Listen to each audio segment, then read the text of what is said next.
বিস্তীর্ণ এলাকা জুড়ে চাষ হচ্ছে ধান, তবে অনেক গাছের আগায় বসে আছে পোকা। এই কারণে অনেক ধান নষ্ট হচ্ছে।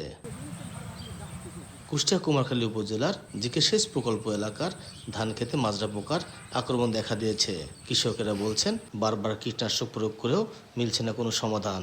এই কারণে সৃষ্টি হয়েছে ফলন বিপর্যয়ের আশঙ্কা। এমনকি কৃষি কর্মকর্তাদের অসহযোগিতার অভিযোগও তাদের।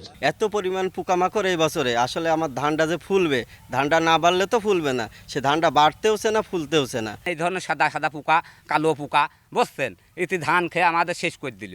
স্প্রে করার পরে 2-4 দিন 5 দিন ভালো থাকতেছে, আবার যা তাই হয়ে যাচ্ছে। কৃষি অফিসারের সাথে যোগাযোগ করতে গেলে তার কখনো যোগাযোগ পাচ্ছি না। তিনি আমাদের চিনুন, তাদের সাথে আমার দেখাও নাই, কোনো কথাবার্তাও হয় না। তবে পরিস্থিতি নিয়ন্ত্রণে উদ্যোগ নেওয়ার কথা জানায় কৃষি বিভাগ। পার্সিং করার কারণে মাজরা পোকার আক্রমণ কমে আসছে। যতটুকু আছে আমরা কৃষকদেরকে মাঠ পর্যায়ে আমাদের উপসহকারী এবং আমরা সহ কৃষকদেরকে পরামর্শ দিচ্ছি। কৃষি বিভাগের তথ্য মতে কুষ্টিয়া কুমারখালী উপজেলা চলতি মৌসুমে 14,965 হেক্টর জমিতে আমন ধান চাষ হচ্ছে। এস এম রাশেদ, সময় সংবাদ, কুষ্টিয়া।